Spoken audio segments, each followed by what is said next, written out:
হবিবপুর থানা এলাকায় আদিবাসী নাবালিকাকে ধর্ষণের ঘটনা জানতে পেরে মুখ্যমন্ত্রীর নির্দেশে মালদা এলেন রাজ্যের মন্ত্রী বীরবাহা হাসদা।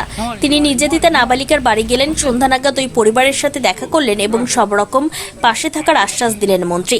তিনি বলেন, এসপি ও ডিএম এর সাথে আমরা কথা বলেছি 10 দিনের মধ্যে চার্জশিট বের করে শাস্তির ব্যবস্থা করতে, এবং ওই মেয়েটি যদি বাড়িতে থাকতে সমস্যা হয় তাহলে মন্ত্রী নিজের মেয়েটি পড়াশোনা সহ সম্পূর্ণ দায়িত্ব নিজে নিতে রাজি আছেন। এছাড়াও পরিবারের নিরাপত্তার জন্য প্রশাসনের কাছে জানাবেন।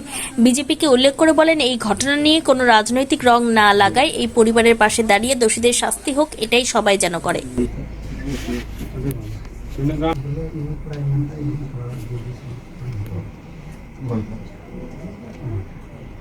দেখুন, আজকে গতকাল রাত্রেই আমাদের 11:30টার দিকে আমাদের নেত্রী মমতা বন্দ্যোপাধ্যায় এবং নেতা অভিষেক বন্দ্যোপাধ্যায়ের নির্দেশেই আজকে আমরা এসেছি এবং পরিবারের সাথে দেখা করে গেলাম।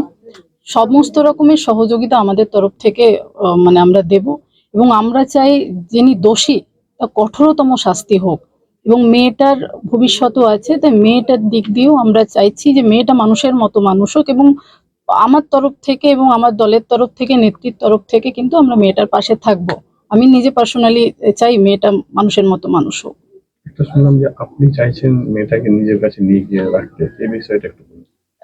দেখুন, আমি যেটা মানে আমিও একজন মেয়ে, আমার বাড়িতেও আমার বোন আছে, যে সেই জায়গা থেকে আমার মনে হয়েছে যে মেয়েটা যদি এই পাশে থাকে এবং বাবা মার সাথে কথা বলে যেটা মনে হলো, তাহলে হয়তো কোথাও না কোথাও পারিপার্শ্বিক লোকজনের কথাবার্তা শুনে আবার সামনের দিকে এগিয়ে যাওয়ার যে বাধা পেতে পারে, তো সেই জায়গা থেকে আমি চাই আমার কাছে যদি নিয়ে চলে যেতে পারি এবং পরিবারের সবাই যদি এগ্রি হয়, আমি নিয়ে যাব এবং আমার জায়গায় আমার মতো করে, আমার বাচ্চার মতো করে আমি তাকে পড়াশোনার সমস্ত রকমের সহযোগিতা আমি করব।